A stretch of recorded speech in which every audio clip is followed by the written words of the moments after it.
birth rate access, right? So one way of assigning a birth rate access is using assignment rule inside the business roles, right? Using a filter or a rule or a script like that. So the another way is by a workflow or using some rules. It could be a creation rule or a custom creation rule while creating the identities. So I just want to know the best approach. Is it via joiner workflow or with creation workflows? Can we do that? And I have tried creating a normal Hello, testing rule in the debug page. Oh, sorry. Yeah. I think your voice is breaking in between. So, what is your question? You are like asking how we can provide the birthright, right? Right. With Okay, assignment okay. rule, I know that, but I just want to know how can we do that via joiner workflow, provisioning Assignment plan, role, and project. also we can provide by using a joiner event.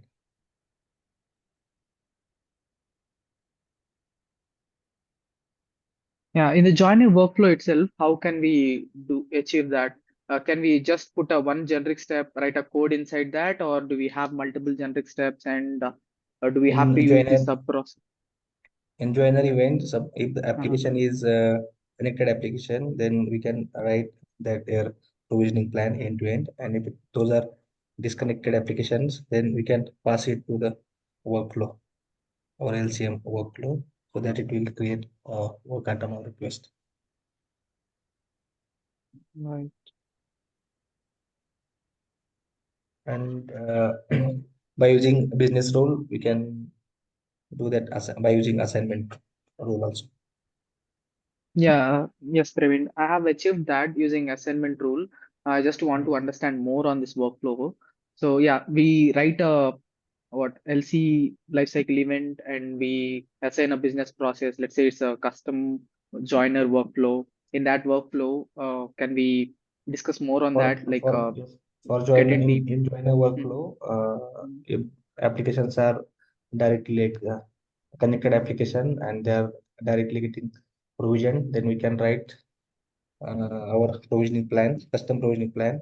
And if applications are like other applications which are not provisioned by SailPoint, then that provisioning plan we can pass it to the our LCM provisioning out of the box workflow, which will take care of that their provisioning. Okay, let's say this is a connected application, let's say LDAP, and we have a joiner workflow which has start, generic steps. Some we have to write their script and end, right? So let's say we have three steps here, and in the generic step, I have to choose a rule, and in that rule, I have to write this provision plan, correct? I think it's not necessary to write a rule. You can, inside the step itself, you can write a script. Uh, uh, okay, in a script is also, do we have to write about the provision plan, the account request, and attribute request, or something else is Yes, also needed? This is enough, yes, right? yeah. Attribute request. When you create a plan, you need attribute and account request. Whatever Hmm. application account you're requesting, you can create a plan accordingly and then so put it in the script of that step itself. And I think it's fine. I mean, there are multiple things that you can keep in mind. Like, let's suppose if you are provisioning an account, you need to also do an aggregation if out of the box it is not doing it by default, right? Some applications do not trigger a aggregation when you create an account.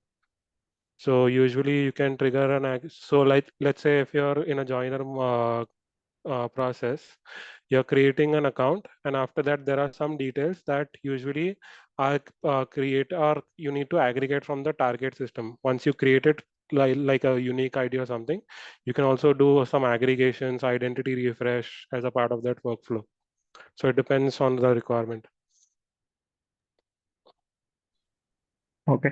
And in this provision plan itself, just this provision plan is enough. Like at the end, I think it's provisioner dot execute, right?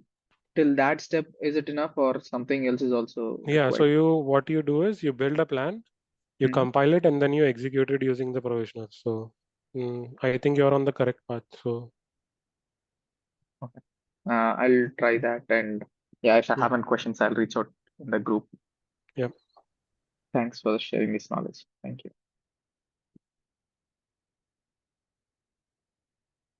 That's the question I have, Ravi. Okay, thank you, Shanmukha. Anyone has any other questions? Anyone who's learning new and they are very new to the SailPoint and they are struggling with understanding some of the concepts. Do you have anything? You can put it on the chat. You can unmute and ask the question.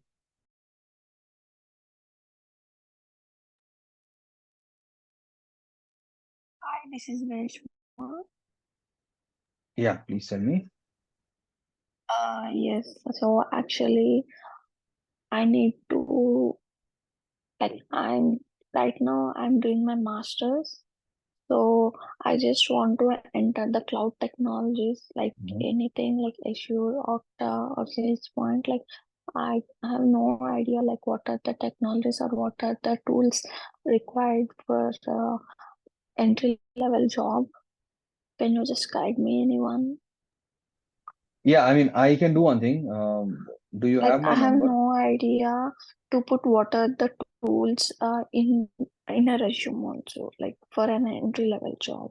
Okay, so do one thing. Just ping me on my WhatsApp. Okay.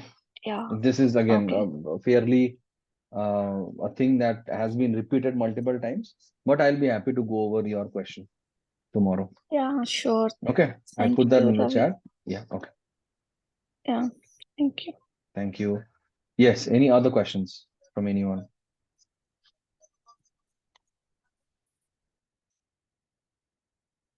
Okay. Hi, Prateek. I see you've just joined. No questions. Can we jump in? Praveen, we can start with any one of your one of the topic. Ravi, Yeah, Sujan, go ahead. yeah, I have one question. Yes, please. I'm working as a Okta support. So in my company, they have provided me access to the SailPoint IdentityNow. So I've been starting looking into IdentityNow, but it looks like I need more information or more area to learn on the IdentityNow. Is it possible to learn only IdentityNow, or do I need to have some kind of knowledge on IAQ? Based on that, it should be easy to learn IdentityNow. I know IAQ is on-prem and IdentityNow is in cloud. So does it make any difference to learn, or do I need more prerequisite for looking into IdentityNow? So yeah, I'm a little confused, and it's very hard for me. Is there any way I can get certification and try to figure out on hands-on example or use cases? Yeah, that's my question actually. Thank you, Sujan. So I'll leave it to the experts, Praveen, Amardeep, Prateek, Rahul.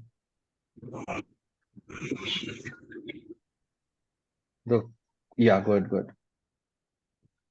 Okay, so I mean, I'm not the right person about IdentityNow, but since I've been working with IIQ, and whatever I've heard from the colleagues that are working on IdentityNow, I think it's not necessary that you need to learn IIQ before you go to IdentityNow, because there's a difference between the two products where IIQ, since being an on-prem, it offers you a lot of customizability comparatively to IdentityNow. But I think it's not a prerequisite to know IdentityNow, IIQ to learn IdentityNow. I think it's way more simpler comparatively than IIQ. I mean, that's what I know. Anybody else has any different views?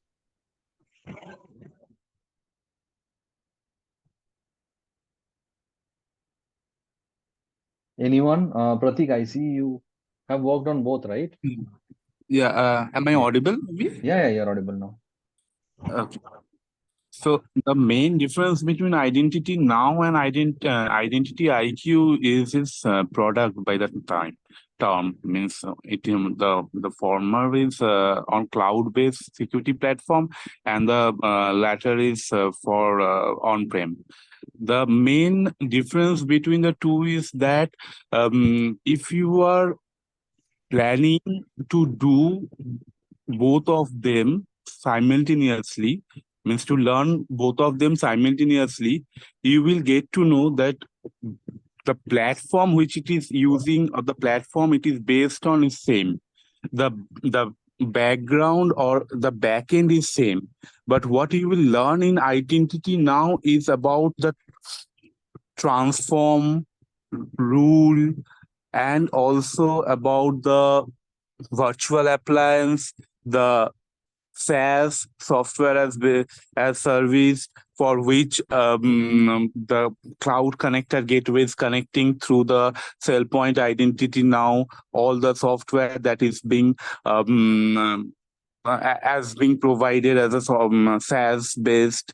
So this is something that you will learn about cloud based connector gateway in IdentityNow. But in IdentityIQ, you will get to know and you will learn exactly all the rule-based Java utility documents or Java utility map for which we are actually customizing depending on the client requirements.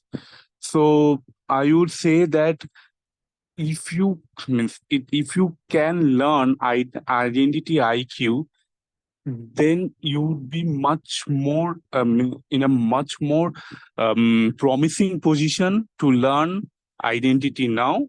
But having said that, IdentityNow is has much limited creativity from the user who actually is working on that, because there is only some of the used case which an user can work on, like transform rule, and the rest of the case where if the source is being failed through any connectivity issue, then we have to depend on the vendor. Wherein in IdentityIQ, we do not have to depend on the vendor, because if anything fails, a source or anything, then we can troubleshoot on our own, given we have multiple ways to troubleshoot, checking the logs and all that stuff, and then we can fix the issue. But here we have to depend on the vendors. So, and the second thing is like, IdentityNow is a very costly tool to learn. If your project has IdentityNow, then I would definitely say that, or if you are working in any organization where you have the scope to learn IdentityNow, go ahead to learn that, because it's a license-based product where you will not get to have all those licenses to play around. This is the reason you can learn that and have that potential skill set. It's always great to have that skill set. So when you will pen down your CV, you will get to know, means you will have the two tools, on-prem and cloud, as a backup for your CV resume. Thank you. Okay, got it. Okay, got it. Thank you. So how hard is to get the certification for IdentityNow, if you have any ideas? The But main as a thing, business. the main thing is that if in IdentityNow, it's not that if you learn by heart all the contents in SailPoint Compass community, all the training path, learning portal in SailPoint Compass community, you will get through this certification. The question comes here in mostly some of the real case scenario which you have done, and there are segments on this certification. There are segments depending on the questions. So I have that segments. I can help you with that, but the problem is that I would say if you are not working there, mainly in the implementation or in the development part, then it would be hard to clear the certification just by going through the those learning contents, because there are some questions depending on the real-time scenarios. If this comes, and then what would be the case? So until and unless a person works in that platform, he will never able to answer that one. So that is one of the things into consideration. Okay, thank you.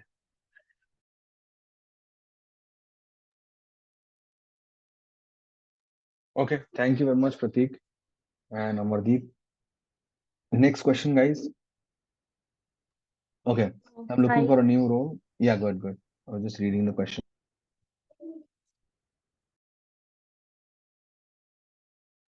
Go ahead, please. Yeah, hi. My name is Shweta. I have Yeah, 2 years Shweta. of experience in SailPoint IIQ. So recently I wanted to change my, I'm looking for a new opportunities, but I was getting questions on a ServiceNow integration with a SailPoint IIQ. So basically, I don't have any idea. So when I searched in the Compass, I got to know like we use SailPoint with ServiceNow as a ticketing tool, and one more for the identity governance. So how do I get the proper information on the integration part, and what type of issues we will get while integrating with the ServiceNow with SailPoint? I just wanted to know that information. Even if you can provide me any type of document, also fine for me. So I think if you're looking for ServiceNow integration document with IIQ, the best document would be the connector document, which you can easily look up on Compass. The ServiceNow connector, or even the generic connectors page where you see on Compass, you will be able to download all the PDFs for all the connectors. I think that would be the best starting point. I think for each organization, the ticketing tools are different. So it's not necessary that everybody would have the same ticketing tool, right? Every organization prefers their own ticketing tool. So, I mean, I don't have experience with ServiceNow, but we have a different ticketing tool which is not as good as or exposed as ServiceNow. But what we've done is we've created a plugin where we are connecting to the ticketing tool, and we are creating tickets from our end, and we are getting response or updating the tickets in our database, or let's say records, if it is getting closed. Whatever we've created, if it is closed, then we are pulling that response as well. I mean, that's one of the use cases that we had. So it depends on organization to organization if we have ServiceNow or not. But I think the starting point would be the connector document. okay. And one more question is like there is a scenario like I have a provisioning policy for Active Directory. It has almost 20 to 30 attributes, but I wanted to provision an attribute I wanted to provision a users to the with 10 attributes only. How can I achieve that one without, in middle of it will trigger the provisioning policy, right? So how to I achieve that customization?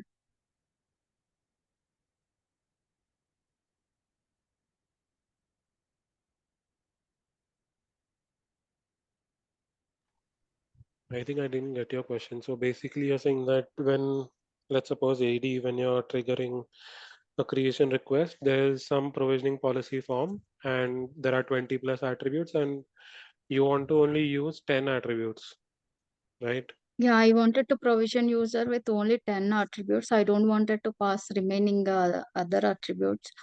So how can I achieve that one? So those attributes which you want to provision, make it as required. Correct. Attribute, there is one value as required. You can check that box. For others, you just uncheck that required. But it will impact all the users, right? I wanted to use this scenario for only few users. So in that case, how can I differentiate those users? Okay, for only few users, you want to implement this. Yes.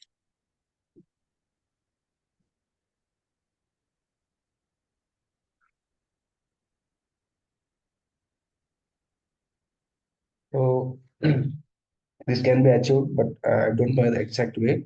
But we can take help from this before provisioning tools, where we can write that logic condition. If you, is there any criteria for it, those users, like department or it is a region or anything?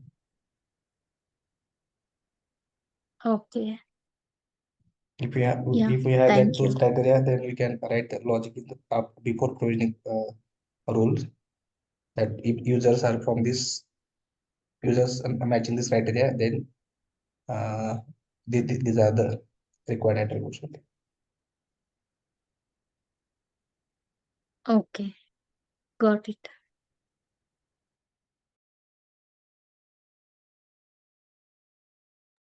Thank you, Shweta. Next question is from Rajender. In the support role, what are we going to face mostly in troubleshooting issues? So what usually we get as a part of troubleshooting? Different scenarios. In the Pratik here. So in the support role, whatever is the user experiencing the issue, we can get those issues as a part to resolve that. So mostly we have seen that all the refresh task issues come to the support role, and we have to resolve that. So at first we have to learn all the task related thing very well, and then the priority also would be the failure task. Any failure task, be it the events or the the LC events, the LCM provisioning events, any type of failure task we have to check. So priority would be joiner, lever, mover, failure issues. What means they will ask in a normal situation, if you are giving any interview, they will ask that if at any point of time this has been failed, what are the steps that you will follow as a part to step by step to resolve this issue, and if that issue is not being resolved, then what is the after proceeding of that thing that you are following in your project. So that is a very basic ask. And then if some of the task is not working, or what is the particular function of the task, that is another thing that as a part of support role that we need to know. Means every task, and what are the difference between one refresh task with another refresh task. So these are all the things that comes, and that we need to know as a part. So, and also some of them, and also some at some point, like if you are onboarding any applications and there comes any type of issues, then how will you mitigate that issue? That also you have to know. And for Active Directory or for a LDAP and other things, if there is any issues, then you have to know. These are some of the hot topics. And also you have to know, like, if at any point of time there is an SailPoint server get crashes, or SailPoint server is not responding, then how will you work as a part of P2 on your organizational project? So these are some of the things that we need to work on. Like,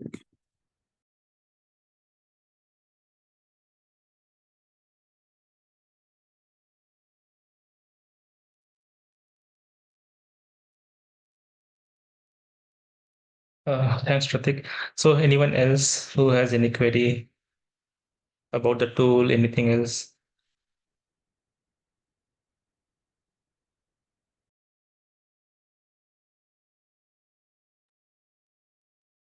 You may either ping or maybe directly ask.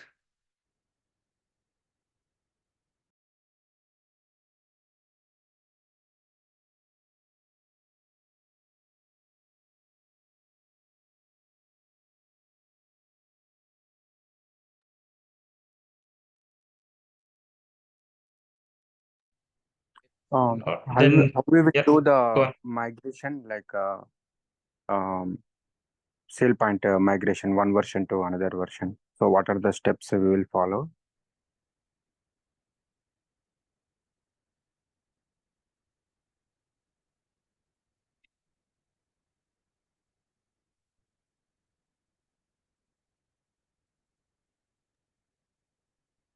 Hello. Sorry, can you repeat? Yeah, can you repeat? Sorry, a flight was going, I could not Uh, hear.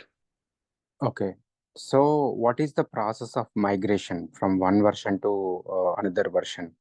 So do we do, like, if any tasks are running, do we do like DB mirroring, or do we complete the task and we'll do the migration? So what is the process, entire process for migration?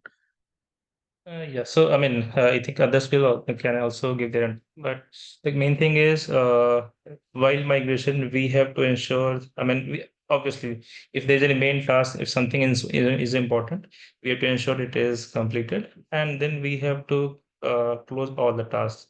Either we have to close, or maybe if something is very huge, even if required, it can be terminated. And there's a big checklist that what are the steps we need to perform. And I mean, that checklist, I'm not sure if it is readily available, but the main thing is what all installables are required, if any version, I mean, any new version is there, if any, uh, maybe Java, MySQL. I mean, normally those other software upgradation is not required, but again, it depends. Sometimes it may also be required. So we have to make a complete checklist, like what all installables we need, and then the set of activities we need to perform in what order. And obviously, all the tasks will be either closed or terminated. And then we have to shut down the server while we are performing the migration. And once it is done, then we have to do testing on that part, that all the existing, I mean, all the existing users have kind of the access they had earlier. And again, there's a long list. I don't have the list here, but again, that is the at high level, this is the process we have to follow.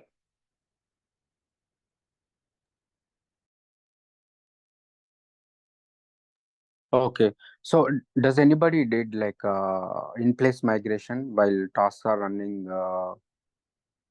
So we'll keep the task remaining, and anybody did the migration? Also, we need to take the backup of your all the objects, existing objects. Yeah, exactly. That is very important. We have to take backup. Maybe if you are using MySQL or any other database, so we have to take a backup of that. Maybe the IIQ properties file. I mean, there are a lot of things. So we have to take certain set of backups, and we also to make a plan that in case migration doesn't go successful, then we have to revert back to the previous version. So a complete checklist has to be prepared for that. So, Yeah, and I think to answer what you're asking is in place migration, as in when a task is running, I think you cannot do a version upgrade in SailPoint without shutting down the Tomcat server, right? So you have to make sure that all the tasks, whatever tasks that you're running, either gets completed or you will have to terminate those, right?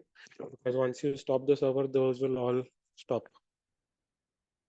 So as a part of those checklists which Rahul mentioned, right? So I think that covers that checklist will cover shutting down the Tomcat, taking backups of all the objects, your database backup, so that you can do a rollback if it is not successful and everything. Then testing and everything is required.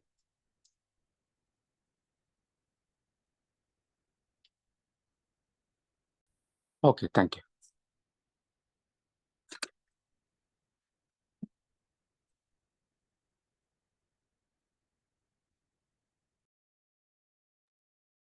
Do we have more queries from anyone?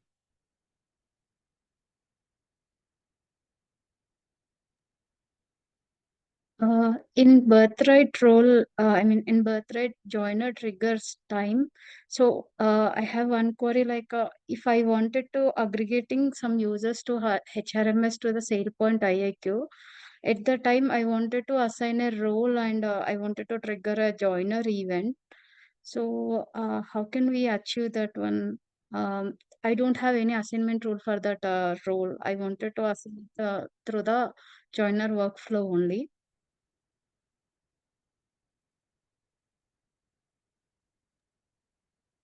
Okay, and is the set of access you are mentioning, is it to be given to everyone or depending on certain conditions? Certain condition, maybe location condition. I wanted to give a set of users for the same location. So I think as I think we discussed earlier, so it can be done in two ways, either through a birthright role or maybe during joiner. So during joiner, in the workflow, obviously there are two things. One is for identity trigger. So based on that, it will trigger that, okay, first which cases this event is going to be triggered. And once done, then what all set of activities has to be performed through a workflow. So we have to define that in the workflow, that what all activities are to be performed in what sequence. So after aggregation, without running refresh task, I will be able to run trigger joiner. So refresh is required. Yeah, Praveen. Refresh is required. Yes, as refresh is required to trigger the events, and also you can achieve this like by using business role. You can club those access in one business role, and for that role, you can give that assignment criteria, as by you just mentioned the location or anything, that criteria. And when we run that refresh task, that joiner process event will trigger, and it will check if that criteria is matching. It will give also in that refresh task there are some option need to be checked, like assignment and provision assignment, refresh roles and all process events. It will check if there is any like events are there, and if events are there, it will check any assignment criteria is matching with any user. It will trigger that provision. Okay.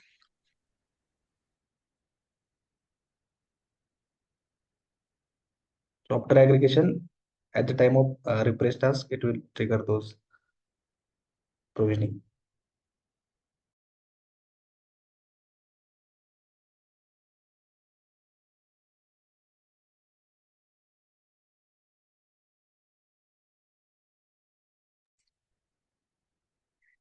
Can you please repeat that?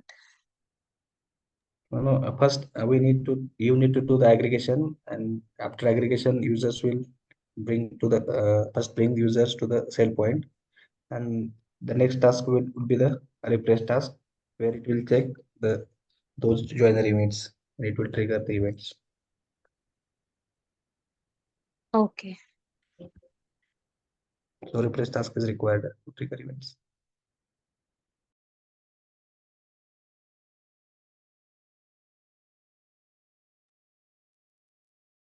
Yeah.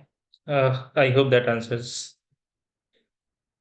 So the next query is web service connector onboarding process. From Rajinder, when you want to know what the process.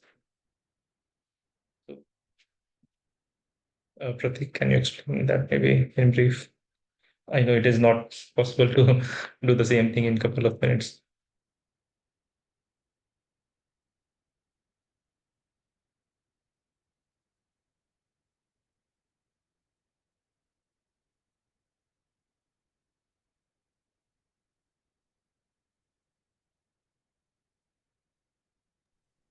Hello, am I audible? Yeah, Pratik, maybe you can go on. Yeah, are you asking something to me? Means actually I missed that one. Can you tell me? No, that is the query in that chat box. The query from Rajinder. Okay. Sorry. Can you please tell me the query because I'm not able to see the chat box. Okay, so it is like he wants to understand the process for the onboarding of web service connector. Miss, Or maybe in yeah, web identity now service. you are asking. It is not mentioned, but I believe it should be in IIQ. Or Rajinder, can you clarify it?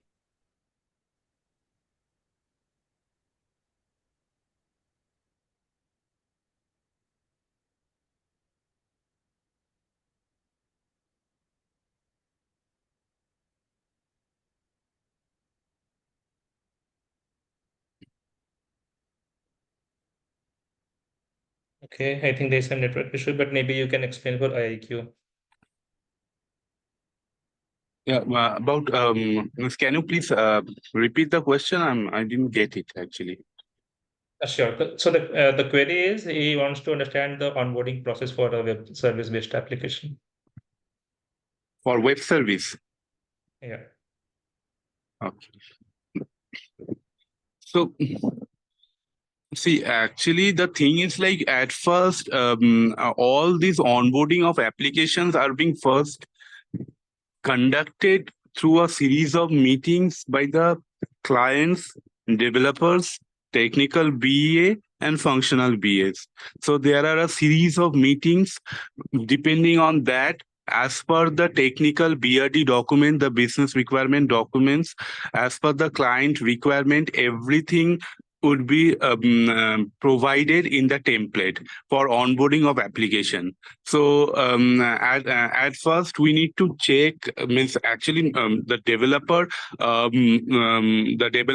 would work with the technical BAs to check what are the method that is being used to connect in through web service, means what are the with different HTTPS method that that is being used, or where it has been it needs to be used through JSON, the get method, the put method, then the different method along with which the client server architecture is connecting through the URL through which users and password. So all these things needs to be considered. So once that is being done, then means the overall summary documents would be passed on to the onboarding team, the implementation team. The before doing that, the test case scenarios will be there, so that to check that whether the web service connections is being properly connected or not, means it's been connecting through user test cases or not. Once that is being done, the user test case, user acceptance testing has been done, then the final web service onboarding of that application comes into place. So it's a sequential method, it's a sequential steps that needs to follow, but the primary steps is that what are all the different JSON methods that that the client is providing, or the application owner is providing to the particular project. That is also needs to be checked and validated. Yeah.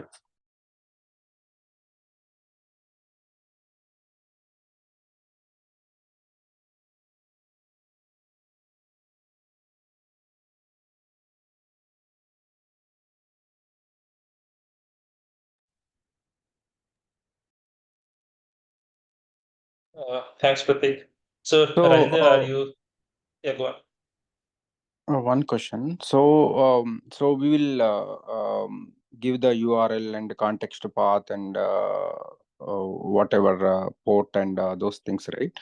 So we will do like get, post, put, or whatever methods we need as per the requirements. And for this one, for target application, do we do provisioning rules and aggregation rules also for web service application? Yeah. Yeah. Anybody working in IIQ of late and have onboarded the web service application? Because at present scenario, I am working in IdentityNow, and I would not be the best person to tell this answer. If we are used to work like use this uh, rules and all this thing for web service. Anybody here working in IIQ can tell this actually. If I can, because I can tell what happens in IdentityNow, but not sure about IIQ about these rules. Is anybody there in this in our scheduled meeting? Yeah, what is the question? Sorry. Question is like, so we will connect the web service applications, right? Like whatever methods we need, we will configure, like get, post, or put all those methods, whether it is REST API or web service call. Yeah. Yeah. So apart that, do we need to create aggregation and provisioning rules also? Yeah, for aggregation means like you have to use a get call, right? It's a get call only at the end of the day. You are trying to get all the users, whatever is there in their application. Okay. Okay.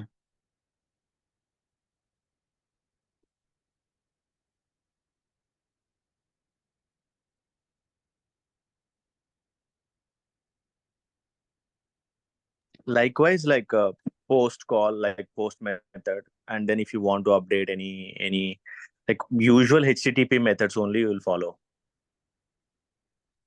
Okay. Other than that, we will don't write like assignment rules. These rules are there, right? Like specific rules in aggregation and provisioning, right? We don't use anything, right? Might need to write, like depends on the requirement. If it is a straightforward, it would be okay, but sometimes what happens, there will be two URLs you might need to one URL you will try to get get an ID, and then in the second URL you might need to update something. So in that case you need to change the payload and all, right? So for that you might need to use all these rules, internal rules, whatever the web services related rules are there, those you might need to use. In some cases you might need to skip some entries, whichever are not required. Those then you need to use the customization rules. For sometimes you have to use before provisioning, then you have to do some actions, depends on the business requirement, then you will use the before provisioning rule. For example, after provisioning you might need to set some data locally within SailPoint. For that case, for some cases, then you have to use after provisioning rule. So depends on, first you need to get that attribute request payload, right? Once you get the provisioning plan prepared, then you need to see in which provisioning rule, in which rules you have to use, and then you can change accordingly. Okay, thank you.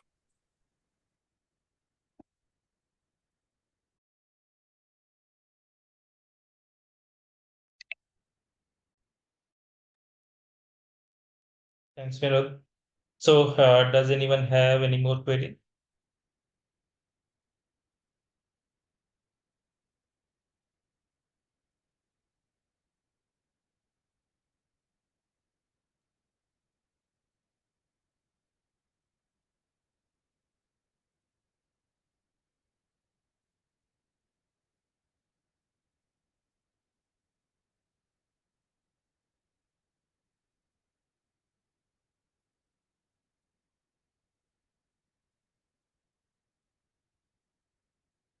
If not, then Praveen, can you start with the troubleshooting session maybe? Actually, I'm getting some issue. My server's crashed. Okay. VM is in. Okay. So will you be able to take it today, or I mean, are you trying to restart how it is? I'm trying, but it is not working. Okay, no worries.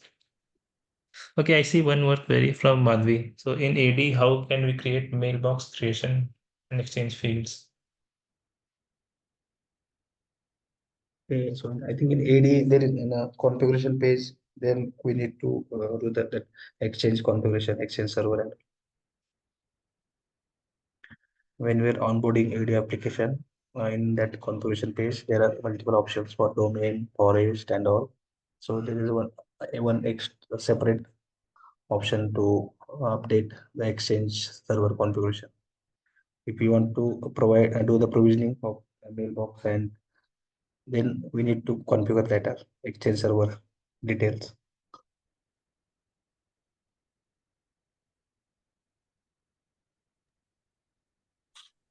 For SailPoint developer or admin, like how much Active Directory and LDAP knowledge needed? Like how much? Like what are the concepts we have to learn as a SailPoint developer?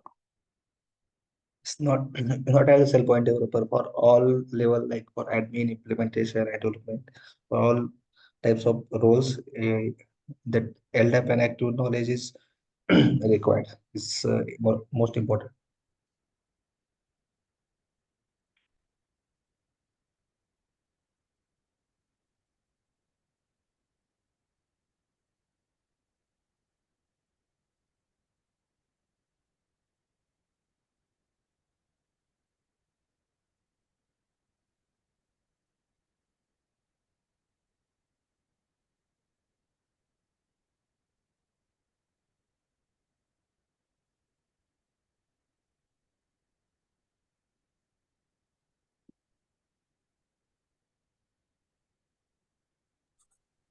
Maybe just to add on, like for LDAP, you need to, like, as a developer, you need to know like what LDAP call you are make. Like just first the test connection, understanding what is the service account that you are using. I mean, what is the connection account that you are using? What's the tree from where you are fetching the users? And what is a create account? How the request goes? So those kind of information you need to know during development work mainly. Then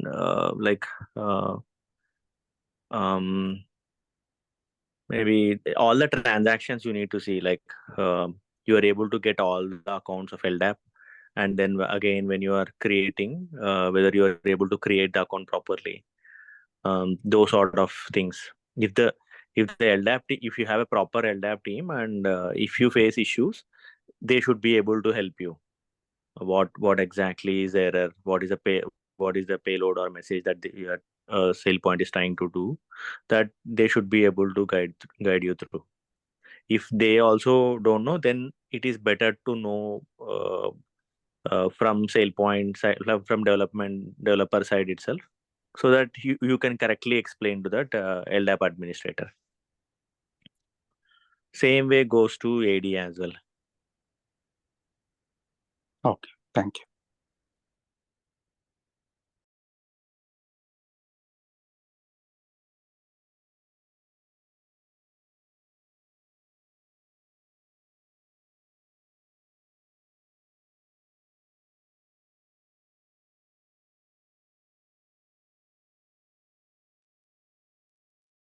Okay.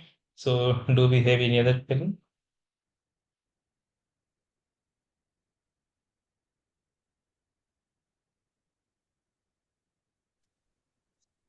Hello everyone, I have one question. Yeah, Nivedita, go on. Regarding the SailPoints, in a SailPoints we have one column like a certification. If anyone have any information regarding that certifications, means certification for the roles, for the entitlements, the different types of certifications, and those certifications are useful in a audit when others company comes and do the audit for our concern for our company. So how the process is going? Anyone is aware about that particular things, means regarding certification, any information will helpful regarding the certification? Yeah. Your name, please. Nivedita here. Hi, Nivedita. Pratik here. So, hello. Am I audible? Pratik here. Yeah. Audible. Okay. So based on the client requirements and the SOW that we get, depending on that, we have to trigger the certifications. Certifications are based on different, I can say different entities like role-based certification, entitle-based certification, application owner-based certification, identity and access-based certification, that is access review certification. Yeah. Then we have account membership certification, account group certifications, and we have advanced certifications. So Okay. yeah, so in my project, we are basically, and also, sorry, I have missed one. We have also manager certifications. So in my project, what we actually, this is depending completely on project to project. This is a project specific requirements. So what are the certification that needs to be generated based on the applications they are having, based on the criticality of the project, and based on the different service accounts or entitlements or role policy of that project.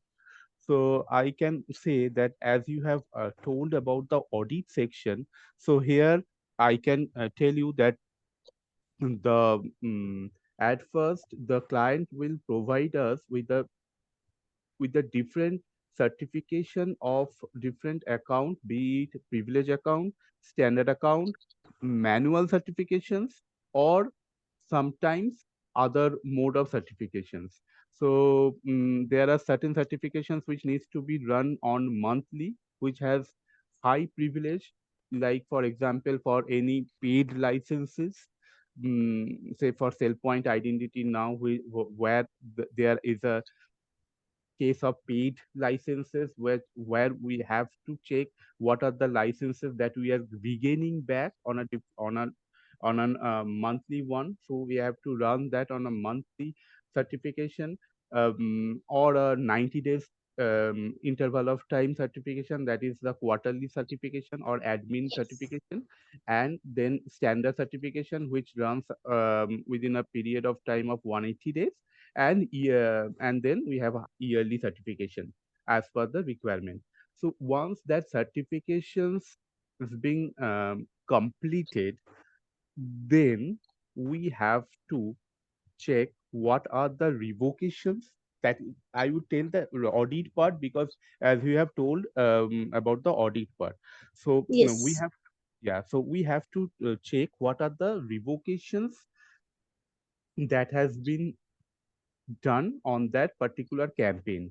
So for example, I would say, let us take one campaign, say for Microsoft Teams. So for Microsoft Teams, quarterly access certification, that means the certification where they have the highest privilege, which is the admin privilege, which is running after a period of within a period of 90 days. So a revocation has happened, and the reviewer or the decision maker has reviewed and revoked two or three identity. Say suppose two identity has been revoked. The the team members working in certification team should check that those revoked identities should be removed from SailPoint UI, should be removed from from that source in the SailPoint UI. If it is not removed within 24 hours or as per the time frame, because we all know identity and access management is to have the right people should have the right access at the right point of time, and the right people should be terminated when their access are revoked. So the main audit part goes here. If the revoked identity is still reflecting in SailPoint UI, then we have to follow certain process to remove that identity from SailPoint UI and from the application end. If we have the privileges, if we exercise the right, and if it is an AD account, AD standard account, then we have to remove that identity through AD applications. If we do not have that right, then we have to raise a ticket and assign it to the group of AD, the AD group, providing sufficient evidence that as per the um, certification status report, we can see that these identities has been revoked. So we please perform the revocation or remove that from the AD end, from the AD application end, and then as per their SLA, they will remove it. We have to also provide the approval mail from the reviewer as well. That is one Yes, part. Pradeep. As I can relate, as the information you provided me just now, I can relate that information as I am doing the certification for the access review. Those certifications are run in a quarterly base. Okay, the audit is done by the Deloitte. So in that case, I send an mail to the manager, all these managers. Uh, to review the access means for example, I am a user, I raise a request for this role, and the manager is not accepted. So after that, when I close that certification, it will be means we are waiting for the manager a decision, means approve or the revoke. So I'm already No, closed it that would be certification.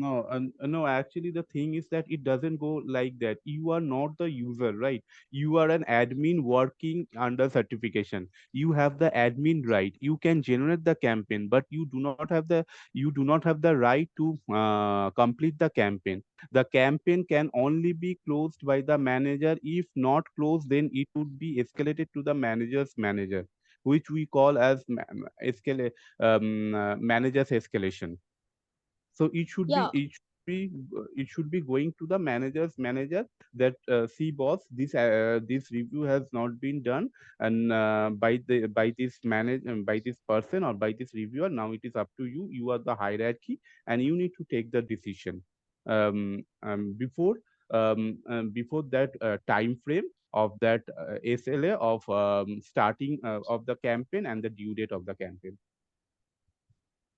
Okay, so any process listed means any particular process to open or the close of that any certifications. Means as I know, the previous company, the previous contract based company provide us me in a knowledge base that we have to be follow uh, one format when you are opening or closing the certification. Means taking a screenshot of whole the slides and combine it and open the certification, and after the process is done, then close that certification. Means I open it, I go through all the process. First time I go through the process, but till time I'm not closed that certification, I already completed 100% review access, but still that certification is officially not closed. In that case, see, in your project, I would not be the best person to answer this question, but in that case, there must be an exception request procedure in your project. Try to find it out. An exception request procedure is that particular process, which is procedure, which is designed wherein the certification, if not closed within a certain within the SLA, or if there is any delay of that certification, then the team should be ready with an exception request number, so that in case if an audit comes, the team can explain that this is not a fault of from their end. It is the team has their exception request number, wherein the certification has been delayed by the other party's end, or by any third party, or any manager, stakeholder, reviewer, decision maker, whatever the case may be. So you have to have an exception request. I would give you a best example. Say suppose a person has an administrator has triggered an certification. The certifications has only one reviewer, only one manager who would review. So suppose that manager suddenly left the organization or something has happened. So the certification will be in active stage, and you cannot close that certification. You cannot act on behalf of that certification. It will the first thing is that it will go to manager's manager or manager's reviewer.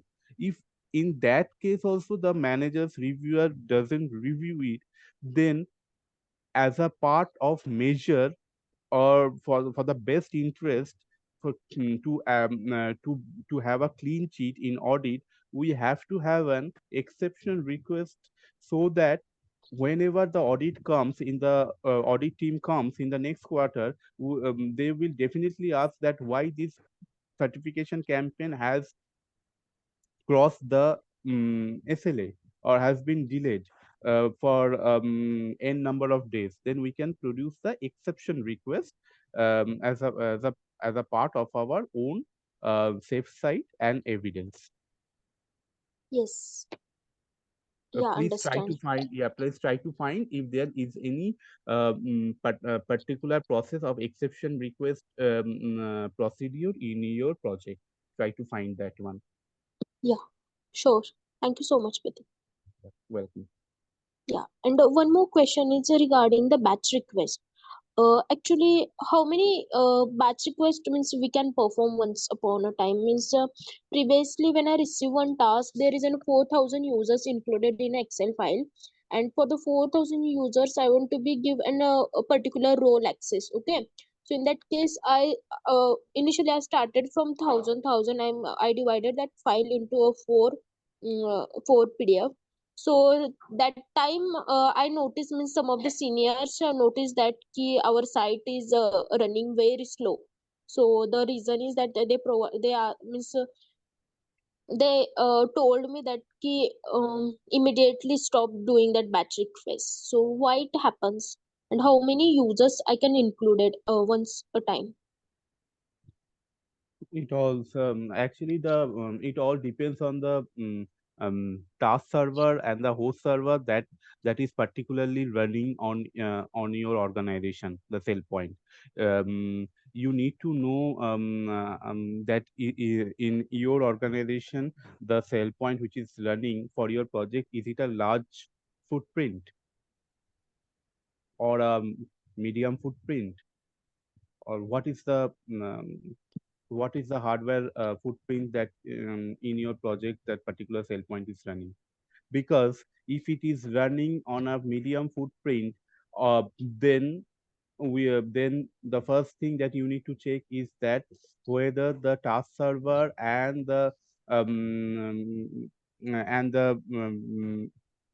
database server are well acquainted with to run the batch request or not, whether the UI server, task server, and the means the mainly the backend process and the database server have that capacity to run that batch request or not. The slowness or the or this particular this crashing of the server happens if the server doesn't have the capacity to run those identity at a time. uh, it comes as a server slowness because it doesn't have that footprint to run that one. So you need to Yeah, understand. need Sure. to check that one actually. Yeah. Okay, Pratik. Thank you so much. That's it from my side.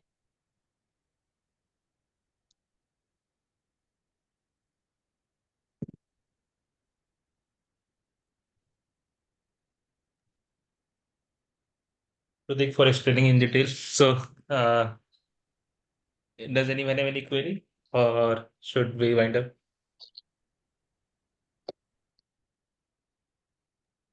We can take one or two queries if we have any. If not, then we can close.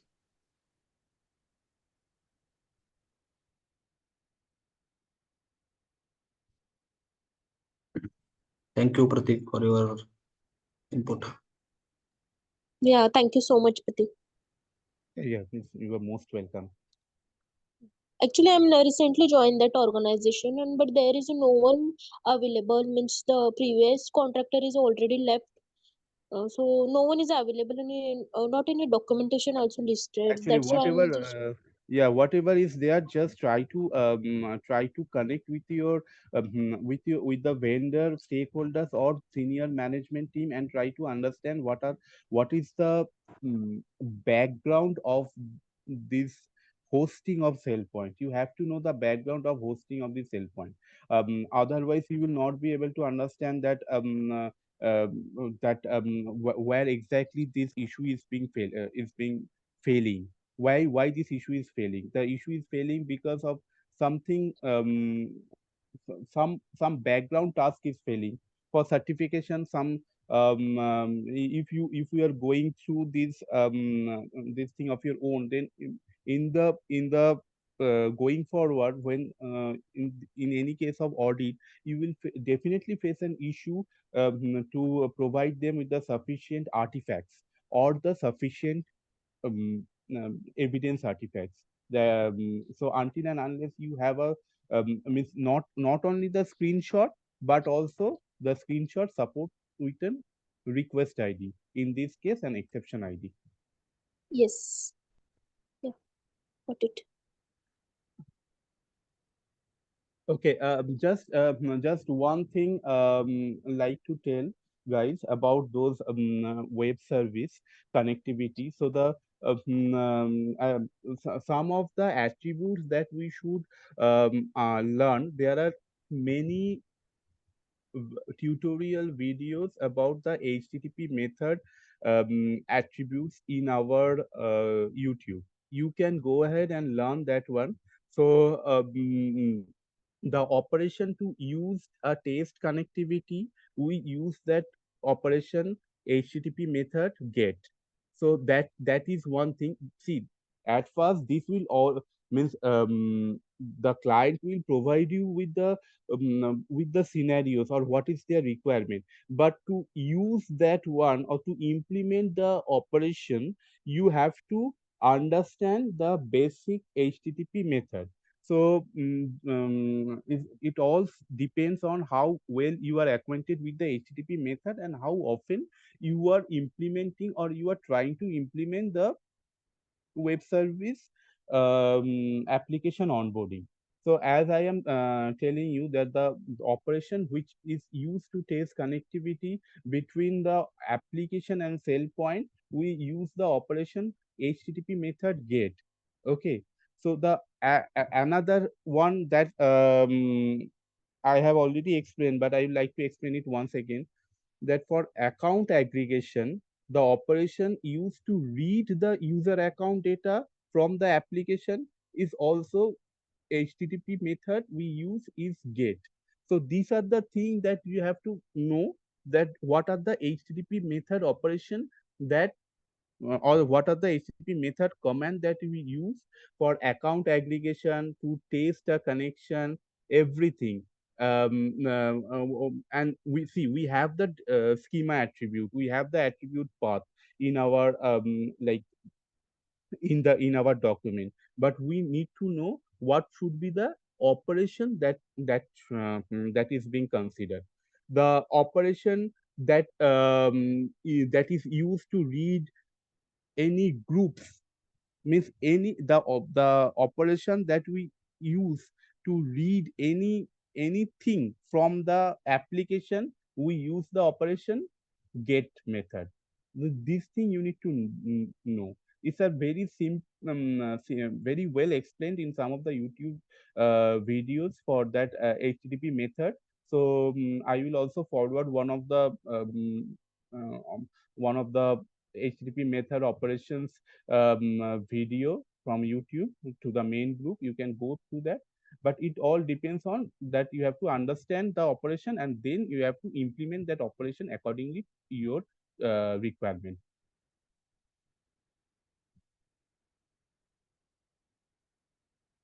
Yeah, thank you. And also, we will have one separate session for this websites. Yeah.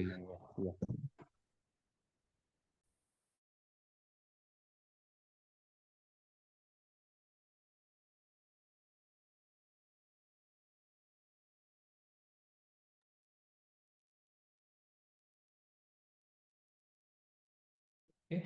So I think we have covered a lot of things today. So do we still have any queries? If yes, maybe one or two. If not, then we can close. Yes, we can close now. Time is. Thank you everyone for the queries and obviously for explaining the answers. Yes, very soon we will have one separate session and we can cover all these remaining topics like web service and all. Yeah, sure. Yeah, thank you.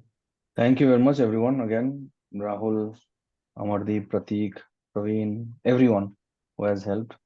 So let's try to have next week also we have few other sessions. Overall, in a month, we'll try to have 1 or 2 sessions on SailPoint, 2 on Ping, 2 on Okta, 2 on CyberArk. And then again, right now we have shortage of Savient experts, but then once we have someone comfortable to manage these sessions, we'll have Savient also. Okay, so try to come up with questions and let's make it interactive. Thank you and have a great week ahead. Everyone. Thank you. Thank you, everyone. Bye-bye. Thank you.